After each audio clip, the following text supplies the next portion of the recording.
Hello everyone. Operating સિસ્ટમના lecture number 11માં હવે આપણે થિયરી પોર્શનમાં ફરી પાછા આગળ વધશું. આની પહેલાં આપણે પ્રેક્ટિકલ 10 છે એ પ્રેક્ટિકલ સેશનનો જોયો હતો. ઓકે, તો પ્રેક્ટિકલ 11માં આપણે હવે ફરીથી થિયરી સેશનમાં આગળ વધશું.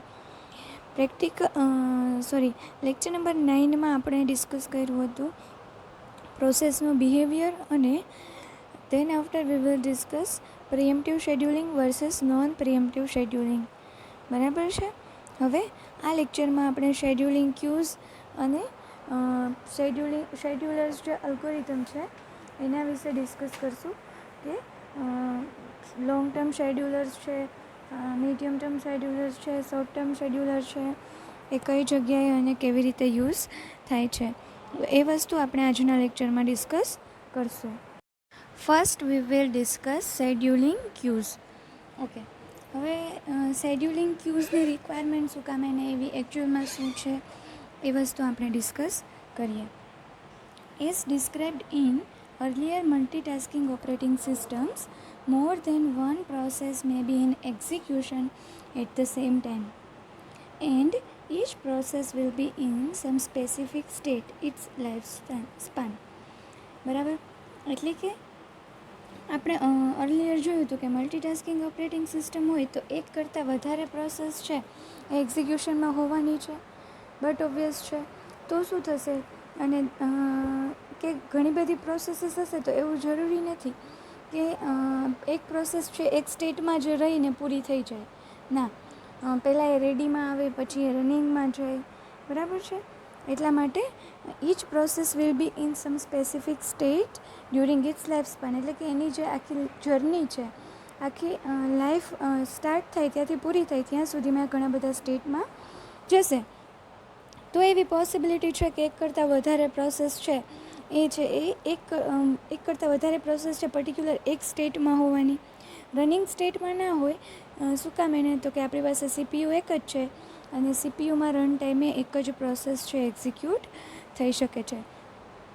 સો to keep watch on which process is in which state the operating system maintain various cues.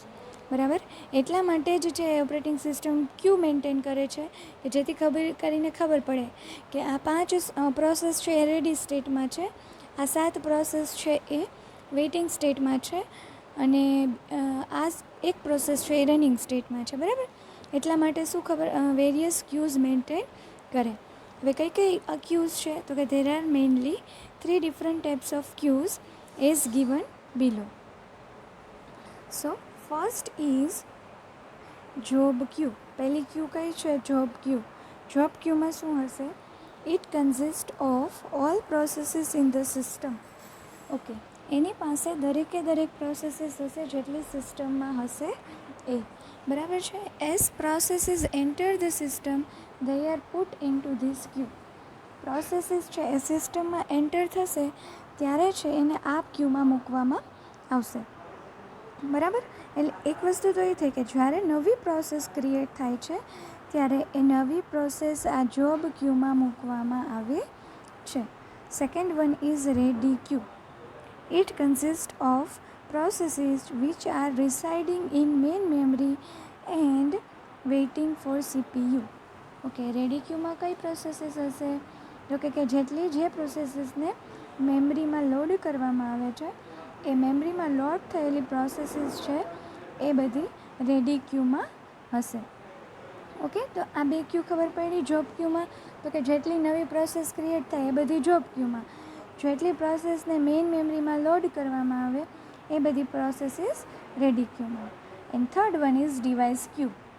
Okay, તો નામ ઉપરથી ખબર પડે કે કોઈ ડિવાઇસ માટે વેઇટિંગ કરતા હોય તો છે એના માટે ડિવાઇસ ક્યુ હશે. So it consist of processes which are waiting for a particular devices માટે વેઇટ કરતા હોય તો એ આમાં આવશે. બરાબર, હવે જો each device has its own device queue. એટલે કે આ અહીંયા છે એ સપોઝ પ્રિન્ટર છે તો પ્રિન્ટર માટેની આ આખી ક્યુ હશે. બરાબર, પછી એવી જ રીતે આ છે સ્કેનર છે. બરાબર, તો સ્કેનર છે તો સ્કેનર માટેની અલગ ક્યુ હશે અહીંયા process P1, process P2, process P3, P4, એવી રીતે અહીંયા P5 અથવા તો P1 પાછી સ્કેનર માટે વેઇટિંગમાં ગઈ, P4 સ્કેનર માટે એવી રીતે અહીંયા ક્યુ ક્રિએટ થયેલી હશે. બરાબર. તો ડિવાઇસ ક્યુ છે એ દરેકે દરેક ડિવાઇસની પોતપોતાની અલગ ડિવાઇસ ક્યુ હશે. તો આ 3 ટાઈપની મેઇનલી ક્યુ છે. કઈ કઈ? Job queue, ready queue and third one is device queue. Okay, આ છે ક્યુઇંગ ડાયાગ્રામ છે. બરાબર. શું છે? Queuing diagram. હવે વન બાય વન જોઈએ. ક્યુઇંગ ડાયાગ્રામમાં અહીંયા સ્ક્વેર બોક્સમાં છે રેડી ક્યુ. હવે તમને એ વસ્તુ ક્લિયર છે કોને? રેડી ક્યુમાં શું હશે, જોબ ક્યુમાં શું હશે, ડિવાઇસ ક્યુમાં શું હશે. આ છે રેડી ક્યુ. અહીંયા છે સીપીયુ. રેડીમાંથી શેમાં જાય? રનિંગ માટે સીપીયુમાં જાય. હવે સીપીયુમાંથી કાં તો આઈઓ રિક્વેસ્ટ સેન્ડ થાય, ઓકે, અથવા તો આપણે જેમ કીધું હતું એમ પ્રિએમ્પ્ટિવ શેડ્યુલિંગ. પ્રિએમ્પ્ટિવ શેડ્યુલિંગમાં મેક્સિમમ ટાઈમ ડ્યુરેશન માટે આપવામાં આવે, પછી એનો ટાઈમ ડ્યુરેશન પૂરો થઈ જાય તો શું કરવામાં આવે? ટાઈમ ડ્યુરેશન પૂરો થઈ જાય તો એની પાસેથી સીપીયુ લઈ લેવામાં આવે. એટલે કે ટાઈમ સ્લાઇસ એક્સપાયર થઈ જાય તો છે એ શેમાં જશે? ફરી પાછું રેડી ક્યુમાં જતું રહેશે. પછી થર્ડ સિનારીઓ છે ફોર્ક અ ચાઇલ્ડ. હવે આ ટર્મિનોલોજી તમારા બધા માટે ન્યૂ છે. ફોર્ક અ ચાઇલ્ડ એટલે કે કોઈ પેરેન્ટ પ્રોસેસમાંથી અલગ અલગ પ્રોસેસ ક્રિએટ કરવી. એ પાછળના ચેપ્ટર્સમાં આવશે, ત્યારે આપણે ડિટેલમાં ડિસ્કસ કરશું. પણ અત્યારે એક વસ્તુ માઇન્ડમાં રાખો કે ફોર્ક અ ચાઇલ્ડ એટલે એક પ્રોસેસ પેરેન્ટ પ્રોસેસ છે, તો એમાંથી બીજી પ્રોસેસ ચાઇલ્ડ પ્રોસેસ ક્રિએટ કરવી. તો એ fork a child. Okay. And wait for an interrupt. કોઈ એક ઇન્ટરપ્ટ અકર થવા માટે વેઇટ કરે છે. સપોઝ એવી કાંઈ પ્રોસેસ હોય કે તમે એમાં ઓકે અથવા તો કોઈ ટાઈમ ડ્યુરેશન પૂરો થાય પછી જે થવી જોઈએ, અથવા તો તમે એવી કોઈ ટાઈમ ડેડલાઇન રાખી છે કે આટલા ડેડલાઇન સુધી આ ચાલે પછી એ પૂરી થઈ જાય. બરાબર. તો એ પર્ટિક્યુલર ઇન્ટરપ્ટ માટે વેઇટ કરતી હોય તો સીપીયુમાં ગયા પછી આ 4 પોસિબિલિટી છે. એક આઈઓ રિક્વેસ્ટ, એક ટાઈમ સ્લાઇસ એક્સપાયર્ડ, એક fork a child and wait for an interrupt. જો ટાઈમ સ્લાઇસ એક્સપાયર થશે તો એ ડિરેક્ટલી ક્યાં જતું રહેશે? રેડી ક્યુમાં. આઈઓ રિક્વેસ્ટ કરશે તો એ પર્ટિક્યુલર ઇનપુટ આઉટપુટ ડિવાઇસની ક્યુ હશે, આઈઓ ક્યુ, એમાં જશે. પછી એ ઓપરેશન પૂરું થઈ જાય ઇનપુટ આઉટપુટ એટલે એ રેડી ક્યુમાં જતું રહેશે. ફોર્ક અ ચાઇલ્ડ તો એમાં ચાઇલ્ડ પ્રોસેસ એક્ઝિક્યુટ થશે અને ઇન્ટરપ્ટ માટે વેઇટ કરતો હોય તો ઇન્ટરપ્ટ અકર થઈ જાય પછી બધા આવશે ક્યાં? તો આ બધી પ્રોસેસીસ આવશે રેડી ક્યુમાં. તો એક વસ્તુ મેં કીધું, રનિંગમાંથી બહાર નીકળી પ્રોસેસ તો એ ડિરેક્ટલી પાછી રનિંગમાં ના જઈ શકે, એને રેડી સ્ટેટમાં અથવા તો રેડી ક્યુમાં જવું પડે. બરાબર. તો આ ક્યુઇંગ ડાયાગ્રામ છે કે આખી ક્યુ કેવી રીતે જનરેટ થાય છે. બરાબર. હવે આ ફિગરને સમજીએ. A common representation of process scheduling is a queuing diagram. બરાબર. કોમન રિપ્રેઝન્ટેશન છે. આપણે કેવી રીતે કરી શકીએ? તો કે ક્યુઇંગ ડાયાગ્રામથી કરી શકીએ. હવે આ ફિગરમાં જોયું, દરેકે દરેક જે રેક્ટેંગલ રિપ્રેઝન્ટ શું કરશે? ક્યુ. બરાબર. આ જે રેક્ટેંગલ છે રેડી ક્યુ, આઈઓ ક્યુ, બરાબર. તો આ રેક્ટેંગલ છે એ ક્યુ ડિસાઇડ કરશે, એ ક્યુ બતાવે છે. બીજું, circle represent events or resources for which process are waiting. Okay. આ જે સર્કલ છે સીપીયુ, બરાબર, IO, child execute, interrupt occurs, તો એ શું બતાવે છે કે કોઈ રિસોર્સ માટે વેઇટ કરે છે અથવા તો ઇવેન્ટ્સ અકર થાય એના માટે વેઇટ કરે છે. અને એરો શું બતાવે છે? તો કે એરો બતાવે છે કે આખો ફ્લો કેવી રીતે સિસ્ટમમાં પાસ થાય છે.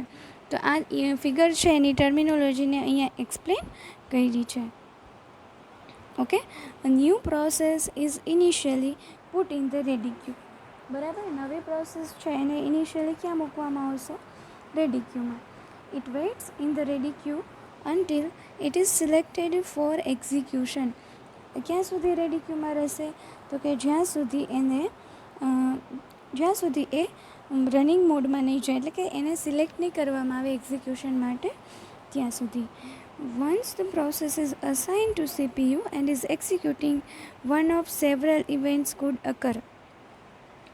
એક વખત એ પ્રોસેસ સીપીયુમાં ગઈ, આપણે અહીંયાથી આ ડાયાગ્રામમાં જોયું હતું, એક વખત સીપીયુમાં જાય તો આ 4 ટાઈપની ઇવેન્ટ છે અકર થઈ શકે.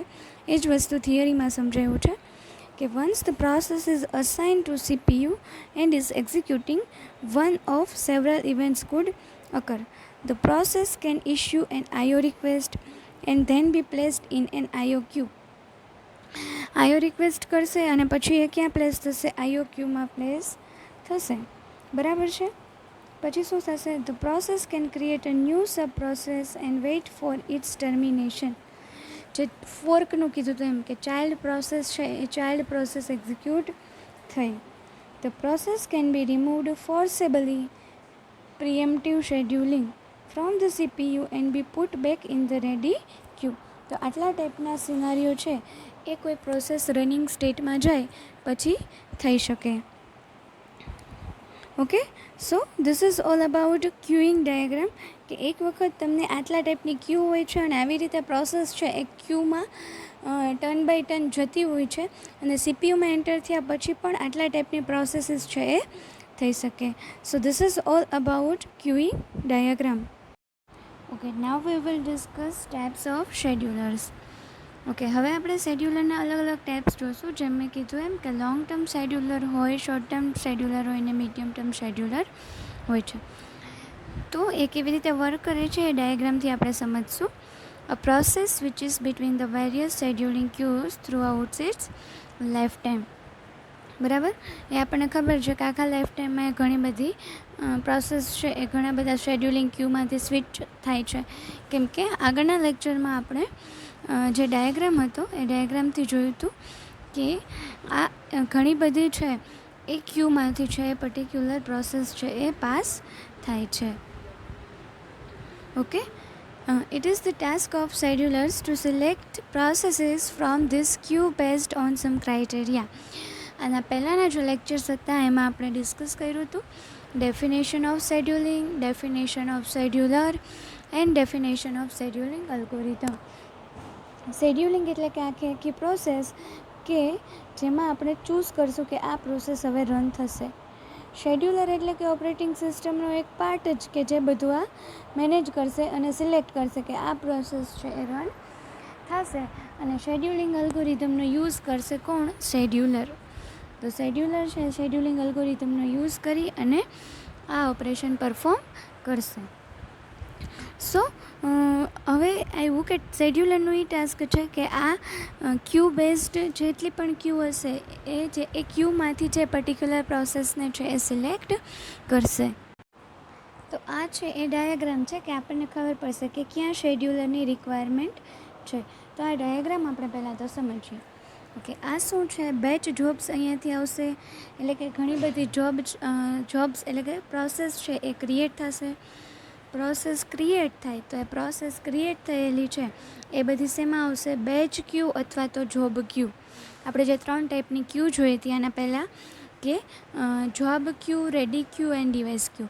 તો એમાંથી શેમાં આવશે? બેચ ક્યુમાં. બરાબર, એ બેચ ક્યુમાં આવશે. પછી જ્યારે એ બધી પ્રોસેસ મેમરીમાં લોડ થશે એટલે એ આવશે રેડી ક્યુમાં. બરાબર છે? રેડી ક્યુમાં આવ્યા પછી છે એ સીપીયુ પાસે જશે, એટલે કે રનિંગ સ્ટેટમાં જશે અને ત્યાંથી ટર્મિનેટેડ થઈ જાય. અથવા તો શું થશે? તો કે અથવા તો એવું થશે કે પ્રિએમ્પટિવ શેડ્યુલિંગ હોય તો અમુક ટાઈમ ડ્યુરેશન પછી એ સ્વેપ આઉટ થઈ જશે. બરાબર છે? અથવા તો એ કોઈ ઇનપુટ આઉટપુટ માટે જશે. તો એ ઇનપુટ આઉટપુટ માટેની ક્યુમાં જશે. ત્યાંથી જો એને ઇનપુટ આઉટપુટ મળશે તો ફરી પાછું એ રેડી ક્યુમાં આવશે. તો શેડ્યુલરની ક્યાં રિક્વાયરમેન્ટ છે? તો કે અહીંયા બેચ ક્યુમાં ઘણી બધી પ્રોસેસ છે. 1 નંબર. તો એ પ્રોસેસમાંથી કેટલી પ્રોસેસને મેમરીમાં લોડ કરવી? જે પ્રોસેસ મેમરીમાં લોડ થશે એ પ્રોસેસ આવશે રેડી ક્યુમાં. બરાબર, તો કઈ પ્રોસેસને મેમરીમાં લોડ કરવી એના માટે વપરાશે લોંગ ટર્મ શેડ્યુલર. ઓકે, મેમરીમાં લોડ કરી દીધી.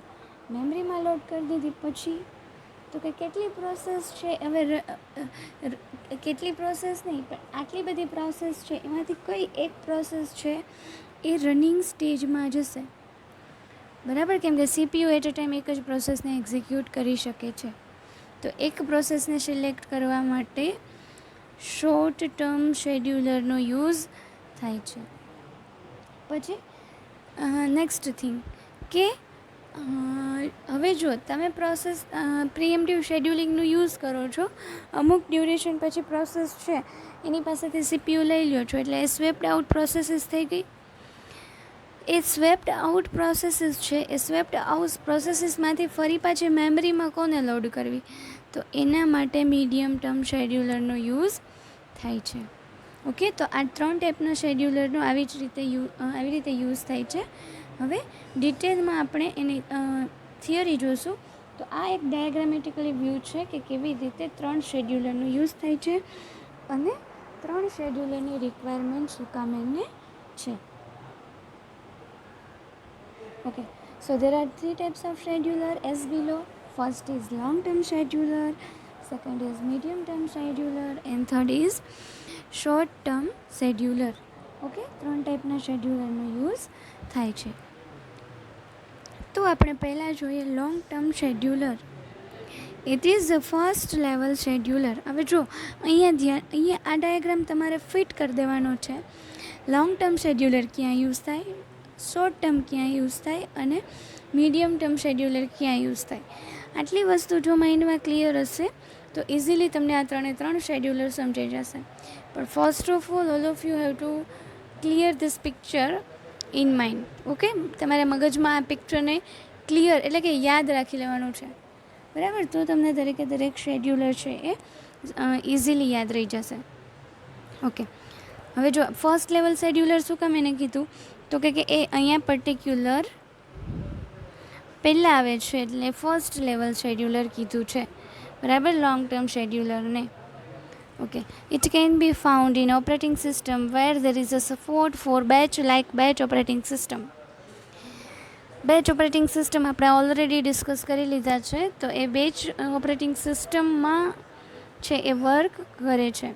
ઇટ વર્ક્સ વિથ બેચ ક્યુમાં એ વર્ક કરે છે. It selects the next batch job process to be executed.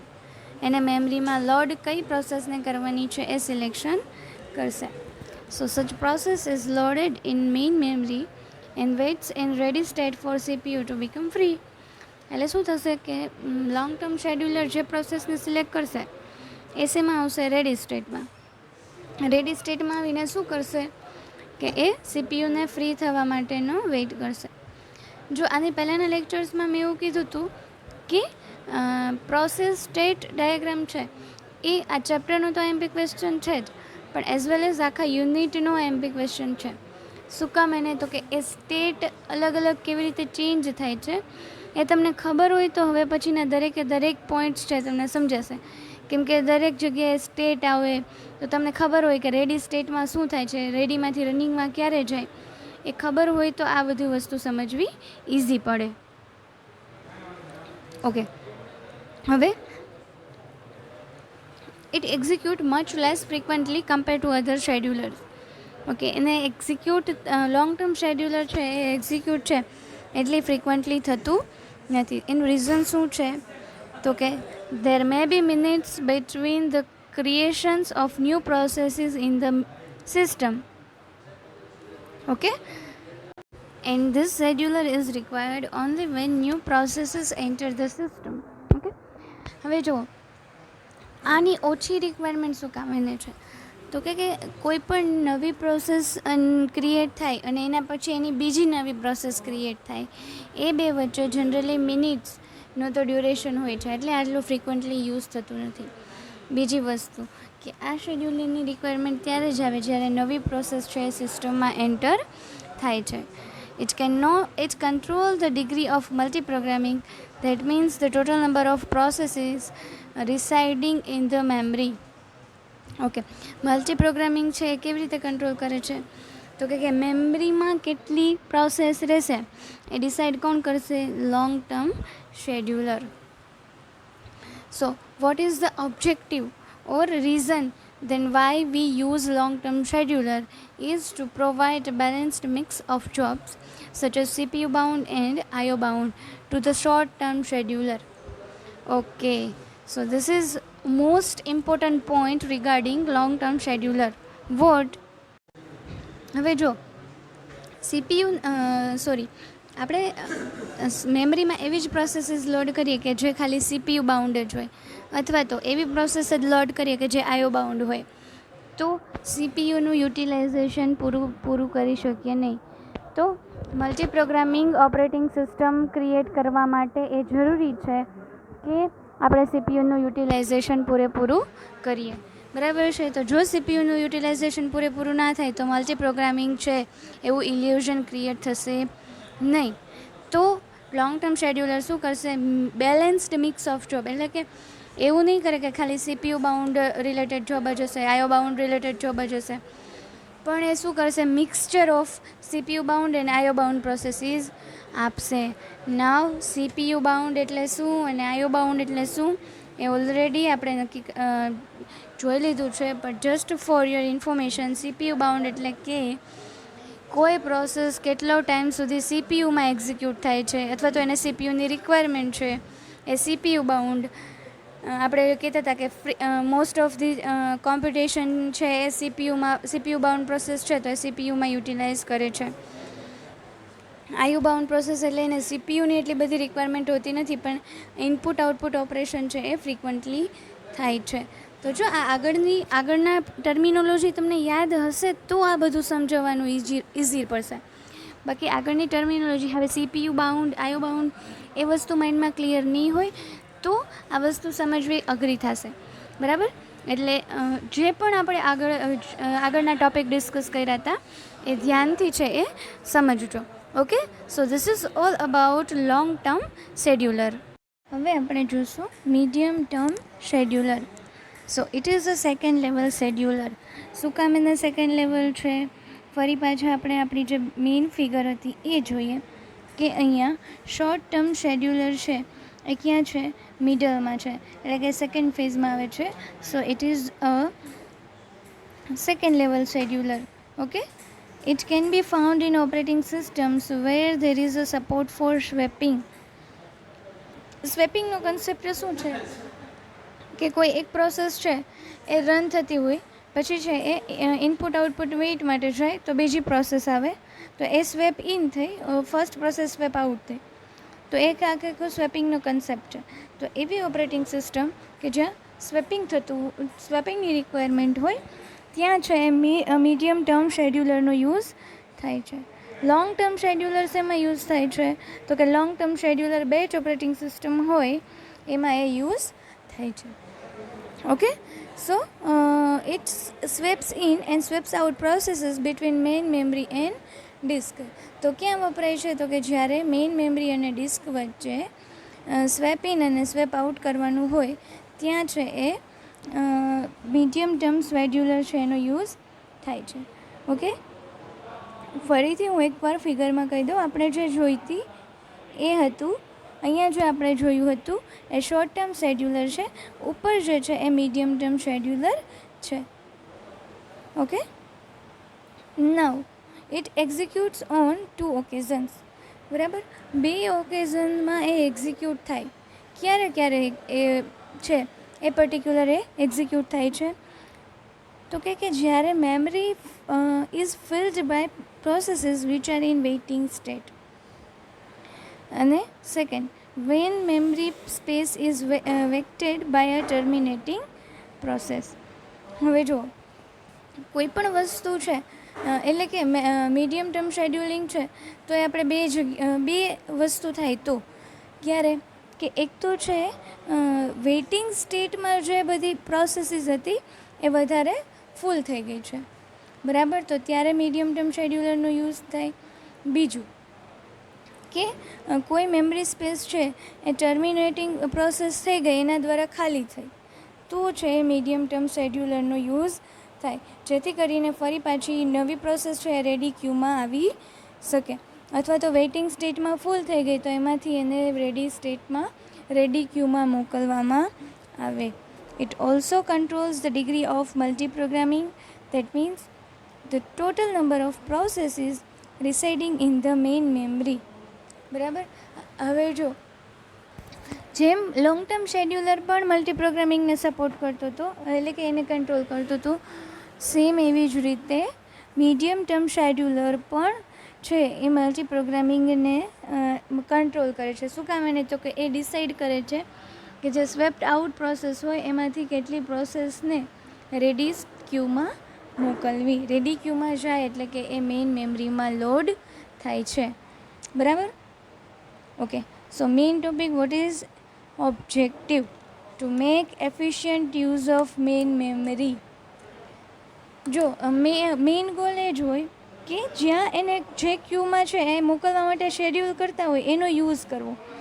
તો મીડિયમ ટર્મ શેડ્યુલરનો આપણે શું યુઝ કરીએ છીએ? તો કે સ્વેપ આઉટ થયેલી પ્રોસેસને રેડી ક્યુમાં મોકલીએ છીએ.